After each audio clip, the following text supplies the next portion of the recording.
மக்களவை துணைத் தலைவர் பதவி ராகுல் காந்திக்கு கொடுக்க மறுக்கப்படுவது ஏன் அப்படிங்கிற கேள்வி எழுப்பியிருக்கு. மக்களவை துணைத் தலைவர் பதவியை நிரப்புமாறு பிரதமர் நரேந்திர மோடிக்கு காங்கிரஸ் தலைவர் மல்லிகார்ஜுன கார்கே ஒரு கடிதம் எழுதியிருக்கார். நாடாளுமன்ற மழைக்கால கூட்டத்தொடர் அடுத்த மாதம் தொடங்க இருக்கக்கூடிய நிலையில் பிரதமர் மோடிக்கு கார்கே இந்த கடிதத்தை அனுப்பியிருக்கார்.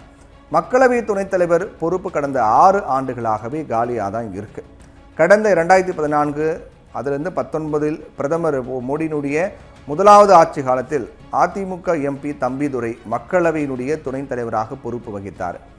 அதற்கு பிறகு ஒவ்வொரு கட்சிக்கும் அந்த பதவி வழங்கப்பட எந்த ஒரு கட்சிக்கும் அந்த ஒரு பதவி வழங்கப்படலை, தொடர்ந்து காலியாக இருக்கிறது. இந்த நிலையில தான் அரசியலமைப்பு சட்டப்பிரிவு 93 மேற்கோள் காட்டி மக்களவை தலைவர் பொறுப்பும் துணைத் தலைவர் பொறுப்பும் நியமிக்கப்பட வேண்டிய கட்டாயம் அப்படின்னு பிரதமர் மோடிக்கு காங்கிரஸ் தலைவர் மல்லிகார்ஜுன கார்கே கடிதம் எழுதியிருக்காரு. அந்த கடிதத்தில் அவர் என்ன சொல்லியிருக்காருன்னா, மக்களவையில் துணை சபாநாயகர் பதவி காலியாக இருப்பது தொடர்பாக நிலவக்கூடிய மிகவும் கவலைக்குரிய விஷயத்தை உங்கள் கவனத்திற்கு கொண்டு வரதான் இந்த கடிதத்தை நான் எழுதுகிறேன். அரசியலமைப்பு சட்டத்தின்படி துணை சபாநாயகருக்கு பிறகு அவையின் 2வது மிக உயர்ந்த தலைமை அதிகாரி ஆவார். அரசியலமைப்பு சட்டத்தின் 93வது பிரிவின்படி மக்களவை சபாநாயகர் மற்றும் துணை சபாநாயகராக 2 உறுப்பினர்களை தேர்ந்தெடுக்கலாம். மேலும் 2 பதவிகள் காலியாகும் போது மற்றொரு உறுப்பினர் அந்த பதவிக்கு தேர்ந்தெடுக்கப்படுவாங்க. பாரம்பரியமாக புதிதாக அமைக்கப்பட்ட மக்களவையினுடைய 2வது அல்லது 3வது அமர்வில் துணை சபாநாயகர் தேர்ந்தெடுக்கப்பட்டிருக்காங்க. இதே தேர்தலுக்கான நடைமுறை சபாநாயகருடைய நடைமுறையே பிரதிபலிக்கிறது. ஒரே வித்தியாசம் என்னன்னா, மக்களவையில் நடைமுறை மற்றும் நடத்தை விதிகளின் கீழ் 8(1) படி துணை சபாநாயகர் தேர்தலுக்கான தேதி சபாநாயகரால் நிர்ணயிக்கப்படுது. முதல் மக்களவை முதல் 16வது மக்களவை வரை ஒவ்வொரு சபையிலும் ஒரு துணை சபாநாயகர் இருந்திருக்காரு.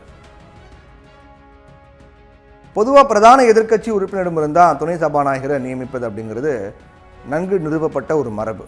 இருந்தாலும் சுதந்திர இந்தியாவின் வரலாற்றில் முதல் முறையாக இந்த பதவி தொடர்ச்சியாக 2 மக்களவை பதவி காலங்களுக்கு காலியாக இருக்கிறது. 17வது மக்களவையின் போது எந்த துணை சபாநாயகரும் தேர்ந்தெடுக்கப்படலை. இந்த முன்னுதாரணமானது தற்போது நடைபெற்று வரக்கூடிய 18வது மக்களவையிலும் தொடர்கிறது. இந்த பதவி காலியாக வைத்திருப்பது இந்தியாவுடைய ஜனநாயக அரசியலுக்கு நல்லது கிடையாது. அதோட அரசியல் அமைப்பின் நன்கு வடிவமைக்கப்பட்ட விதிகளை மீறுவதாகும் அப்படின்னு அந்த கடிதத்தில் மல்லிகார்ஜுன கார்கே குறிப்பிட்டிருக்கார். அதிமுக எம்பி தம்பிதுரை அரசியலமைப்பின் 180வது பிரிவின்படி துணை சபாநாயகர் தலைவர் பதவி காலியாக இருக்கும்போது சபாநாயகனுடைய கடமைகளை செய்யக்கூடிய அதிகாரம் பெற்றவர். 16வது மக்களவையில் பிரதமர் மோடியின் முதல் பதவி காலத்தில் அதிமுக எம்பி தம்பிதுரை இந்த பதவியை வகித்தார். ஐக்கிய முற்போக்கு கூட்டணியின் முதலாவது ஆட்சி காலத்தில் அப்போதைய பாஜக கூட்டணி கட்சியான அகாலிதளத்தின் தலைவரான சரண்ஜித் சிங் அத்வால் துணை சபாநாயகர் பதவியை வகித்தார். ஐக்கிய முற்போக்கு கூட்டணியின் 2வது ஆட்சி காலத்தில் பாஜகவை சேர்ந்த கரியா முண்டா துணை சபாநாயகர் பதவியை வகித்தார்.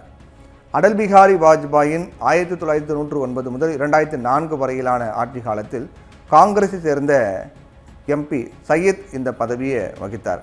இப்படி தொடர்ச்சியாக துணை சபாநாயகர் பொறுப்பு அப்படிங்கிறது மிக முக்கியமான பொறுப்பாக பார்க்கப்பட்டு வரக்கூடிய நிலையில் இப்போ ராகுல் காந்திக்கு துணை சபாநாயகர் பொறுப்பு வழங்கப்பட்டால் ராகுல் காந்திக்கு தான் வழங்கப்படும். ராகுல் காந்திக்கு வழங்கப்படக்கூடாது அப்படிங்கிறது திட்டமிட்டே பாஜக மத்திய அரசு அதை புறக்கணித்து வருகிறதா அப்படிங்கிற கேள்வி எழுகிறது. தொடர்ச்சியாக இந்த கோரிக்கை என்பது வைக்கப்பட்டு வருகிறது. துணை சபாநாயகர் பதவி வழங்கப்பட வேண்டும், ராகுல் காந்திக்கு கொடுக்கப்பட வேண்டும் என்ற கோரிக்கை வைக்கப்பட்டு வருகிறது. ஜனநாயக முறைப்படி செயல்படுவதாக சொல்லிக்கொள்ளக்கூடிய மத்திய அரசு இதை நிறைவேற்றுமா அல்லது இதுக்கு வேறு ஏதேனும் காரணத்தை சொல்லுவார்கள் அப்படிங்கிறது நான் பொறுத்திருந்தான் பார்க்கணும்.